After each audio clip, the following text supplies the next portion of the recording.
Welcome to SEC Fan Talk, the sports show by SEC fans for SEC fans, because the SEC is all that really matters.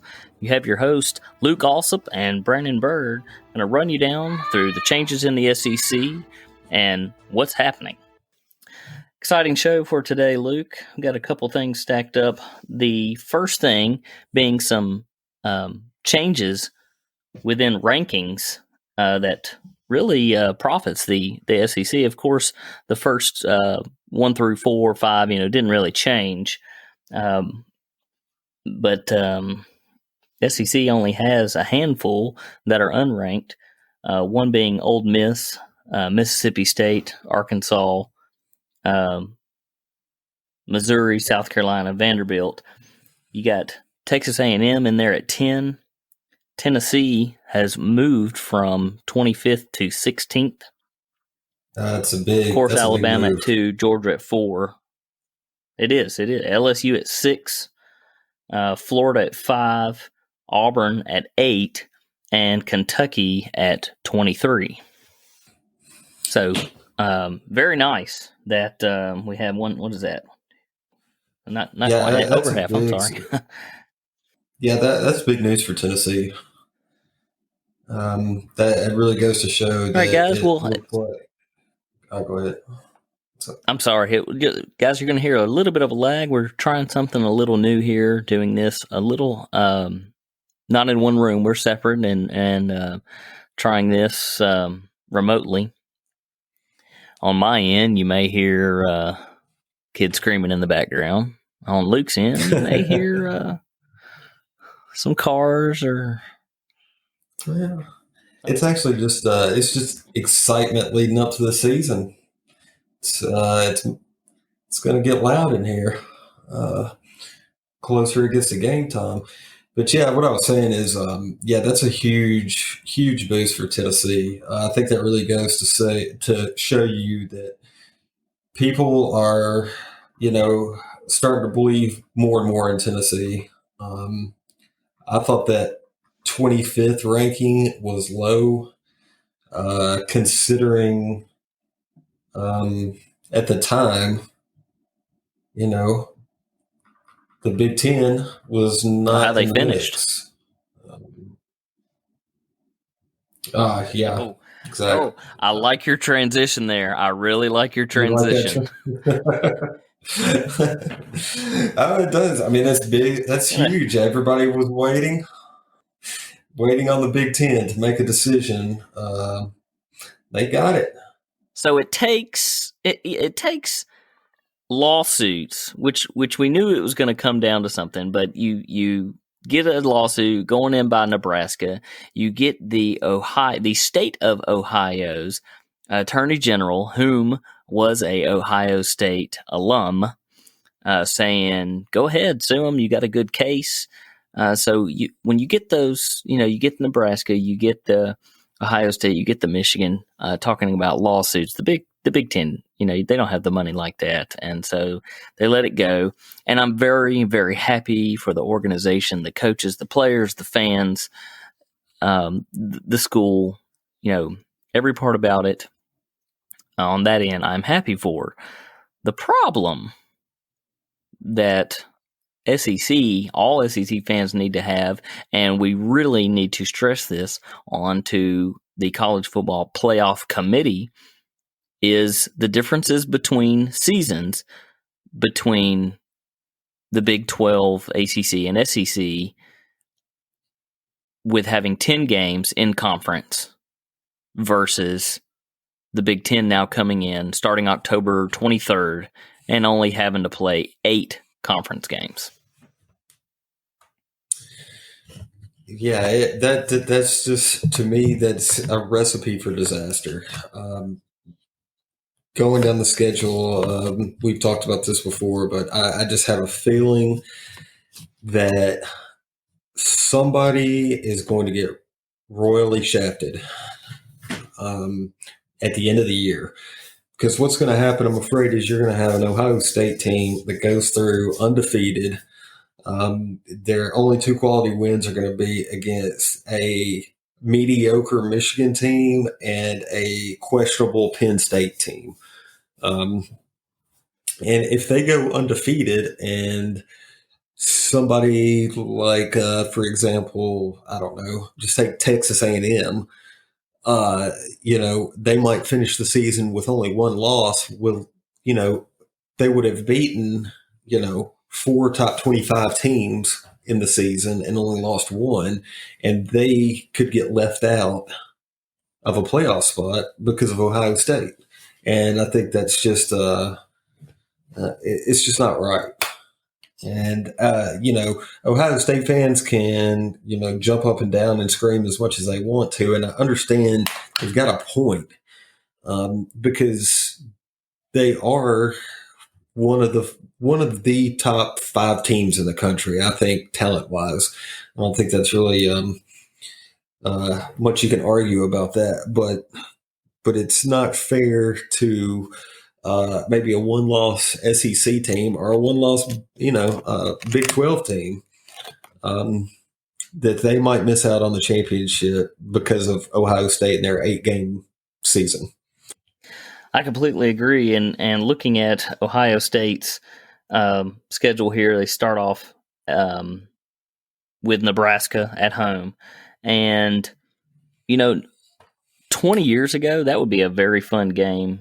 But as everyone knows, Nebraska has just has had a problem rebuilding and going through coaches. And I understand, as a Tennessee fan, I understand completely. It's been the 90s since we've been really excited too. We've had some good seasons, but not then. And Nebraska fans are going through the same thing. So, but as far as Ohio State's schedule, Nebraska at Penn State, so their second one is going to be a tough game. And then Rutgers, Maryland, Indiana, Illinois, Michigan State, and then closing out the season, which will be a very exciting game, December 12th, with Michigan. And like you said, they could run the table on this. It is going to be at Michigan. I'm sorry. It's going to be at Ohio State. I'm sorry. So say they run the table, it's still, their tough person on there is Michigan, and potentially Penn State. It's COVID year. We don't know. We've already heard talk of even SEC teams having up to 12 starters not able to play the first game this Saturday. So there's going to be a whole lot of questions as this thing gets going. I think it is very, very unfair, like you say, when you have a Texas A&M or someone who has finally made it up. And look, ESPN, they're already, their analysis, I think they call it the All-State Playoff predictions, is already showing the normal 4. It's showing the Alabama, showing Clemson, Ohio State, and Oklahoma. And Oklahoma, they fight to get there. If they lose a game, it tends to be one that's stupid and they shouldn't have lost. Alabama definitely deserves, to always be mentioned in the playoff picture. Clemson, you know how I feel about the ACC. It's Clemson needs a tougher schedule this year. They don't have that option. They're going to do with what they have. They're going to look fantastic as long as they don't go through a whole bunch of people, testing positive or going through the contact tracing and having to sit. And as long as they don't lose a whole bunch of people and have a really bad game, they'll win out and do fine. But their conference chose this from the very get-go. They're going to play their 10 games. It is very upsetting to know that people are already looking at Ohio State. Yes, they are a great football team, but they are not playing the caliber of schools that SEC teams are playing week in and week out. No, absolutely not. And I know this isn't Big Ten, but, here's my beef with Oklahoma. If Oklahoma continues to put up these monstrous numbers on offense that gets them into the playoffs every year, but they don't have a defense that can stop a high school team. Sooner or later, the playoff committee has got to look at that and say, okay, granted, you guys always have one of the top 3 offenses in the country. Lincoln Riley just pumps out big scoring offenses year after year. But every time that they go up against an SEC team that can match them point for point because their defense is so horrible, they always just get throttled every time they play them. And it's sooner or later the playoff committee has got to almost force Oklahoma into a decision of whether or not they are going to start playing defense or not. Because, I mean, it's just the same story every year. And it was when Bob Stoops was there, too. At least when Stoops was there, they could at least muster some kind of a defense, a semblance of a defense. But it's like they've gone the way of, I don't know, they've gone the way of the Pac-10, or I mean the Pac-12, where they're just saying, okay, well, we're just going to score 60 points a game. And, whatever happens, happens. And it's just, to me, it just does not make for good football because every time in the playoffs, it's the same results with them. And sooner or later, something's got to change. I love looking at this AP poll and seeing teams on here that you would normally see, but with how things are, you got down in 25, you have Marshall from Conference USA showing on there. Seeing Army in there, Pitt in there, the Raging Cajuns of Louisiana Lafayette from the Sun Belt, Brigham Young, Memphis. It's cool to see that in there. Before the real play begins. Now, one thing I just saw was that Notre Dame is listed as an ACC conference. I knew that their other programs were in conferences, but I wasn't aware that their football team, left out of being independent. It seems like they do what they want when it benefits them. Oh, of course. Of course, and if the league would just put their foot down and say, no, you're going to have to make a decision. Either you're going to join a conference or you're not. And if you're not, then you're excluded from the playoffs. Like, that's it. Because you can't keep you just can't get me started on Notre Dame. Those guys, it's just infuriating to me year after year to watch. What's that? So it looks like Notre Dame to join ACC for the 2020 season happened in July. So that's yeah. Until something happens that they don't like. Hey, the ACC needs it.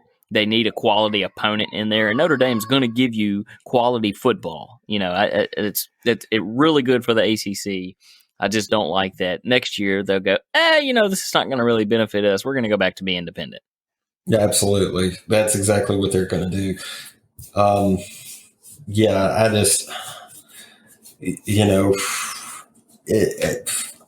every year it just infuriates me to see Notre Dame even sniff the playoffs.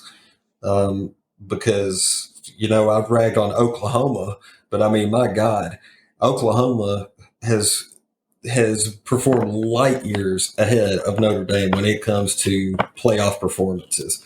I mean, Notre Dame is, to me, it has been consistently the most overrated program in the country. And granted, Notre Dame has been fielding some pretty good teams the last 5 or 6 years. I mean, I'll give credit where credit's due, but are they a playoff team? No, they're not a top 10 team. Even when I see them go, 11-1 one season, I can go down the list and pick 7 SEC teams that would beat them by at least 10 points. And, I could give you 5 teams that could beat them by 30 points or more. So, One quick deal for me on Oklahoma, and of course, being SEC fan talk, we want to talk about things that just affect the SEC. Being that they're already listed in as one of the playoff potentials, we do want to ask one thing of them: is coaches have seemed to have a plug and play with their quarterback. Are they going to get that with Spencer? I mean, it looks like they are. I mean, it looks to me like that offense. I mean, Spencer Rattler, that kid, he had a ton of hype coming in, and rightfully so. And Lincoln Riley is going to do the same thing he did with Rattler as he did with Jalen Hurts, and he is the type of quarterback that is built for Lincoln Riley's system. And so I think he is going to be more of a plug and play. I don't think that Riley's going to have to do much to he's not really going to have to tweak the offense much at Oklahoma to allow Rattler to come in and put up huge numbers. So, I mean, I think the kid's he might actually break some freshman passing records this year at Oklahoma. It wouldn't surprise me. But again, are they going to have a defense? That one you never know. And we'll push on now over to some SEC news, and a couple of big things that has happened in the past week is some transfers that were being held up. One of the biggest, of course, is the Cade Mays transfer, local Knoxville Catholic high school, who was 22nd in the national, third offensive tackle, and number 1 prospect from Tennessee back when he chose Georgia. Since has transferred over to Tennessee. It was pending up until, I guess, just the end of the week when NCAA come out after Trey Smith's pretty forward wording about what he thought about their initial decisions to say no on his eligibility on the transfer. And they have since changed their decision, and he is going to play, and that's a big one. And I think you have another one for us. Okay, yeah, that Cade Mays is a huge transfer, and that's great for Tennessee. The kid's going to be a real big talent. As far as Florida is concerned, there's 2 big-time transfers that are going to be not only playing at Florida this year, but Florida just released their 2 deep depth chart, and it looks like they're both might be starting. You've got Justin Shorter, who came from Penn State. He was the number 1 wide receiver in the country in I think it was 2018. And he was the number one ranked player out of New Jersey. He went to Penn State. Penn State didn't really pan out. I'm not really sure whether or not, was he in the right system? Did he have, some kind of attitude problem? I mean, I didn't hear anything about that, but you know how these big time recruits can be. They're 5-star and they're the number 1 wide receiver in the country.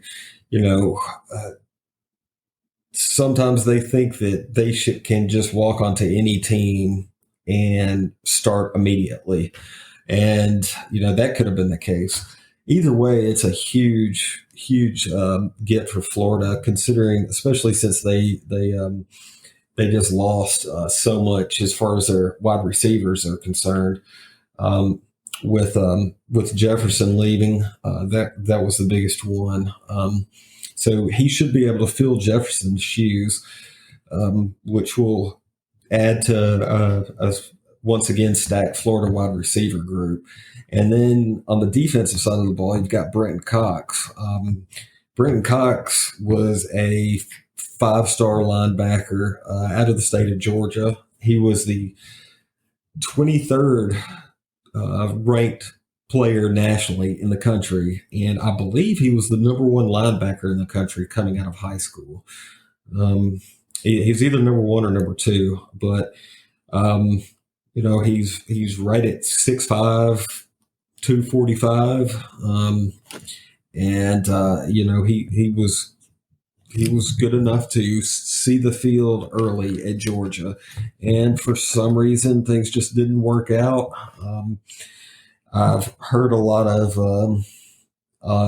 different rumors about why they didn't work out, but considering I don't know, I can't specifically say one is more true than the other, but Florida doesn't care to have a talent like Cox come to Florida for Todd Grantham's defense. That is another huge get, and he's looking to step in and seamlessly just take over that kind of dominant spot that Jonathan Grenard had last year.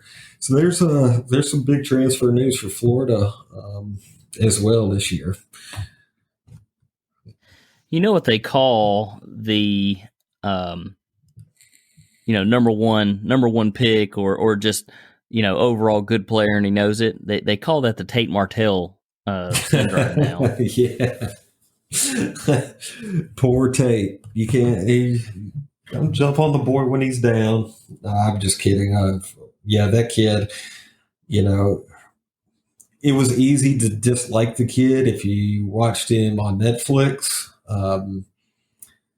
But I thought he might have turned the corner when he said that he was willing to play wide receiver, and to me that showed a lot about his attitude. And I thought that he had turned it around, because the kid is a phenomenal athlete, but I don't know what it is. Just for one thing, he thought he was better than what he actually was.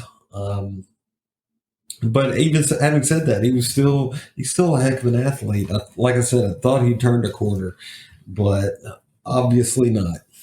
So the saga of Tate Martell continues, and who knows? He'll probably not play another down of football for 2 years, and then he'll get drafted and probably make an NFL roster.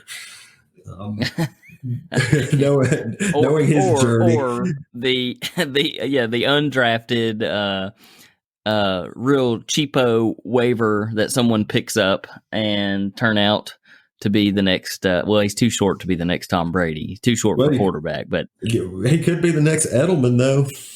There you go. It could be. We have reached about what we like to do on our time. We would like to go through, take these last couple minutes and just remind everyone these noon early games is going to be number 23 Kentucky at number 8 Auburn, number 5 Florida at unranked Ole Miss, the mid-afternoon with Mississippi State at number 6 LSU, and the number 4 Georgia at the unranked Arkansas. Be a good practice game for them. Nice scrimmage. Yeah. Nice scrimmage. The evening games being number 2 Alabama testing out their 3rd and 4th string players against Mizzou. Yeah. And number 16 Tennessee at South Carolina, and the Vanderbilt at number 10 Texas A&M, which should be a good warm-up game for the Aggies. Yeah, there's a few teams that are going to have a really easy start to the season, and some teams are going to start off right where they don't want to be at the beginning of the year. But that's the college football year. Some of these teams that they start off terrible. And, sometimes they're able to right the ship and salvage their season. We'll see if that's going to be Arkansas or Vandy. I highly doubt it. But Ole Miss, hey, you never know. They could surprise somebody this year. I don't think it'll be Florida on Saturday, but I think they might be okay this year.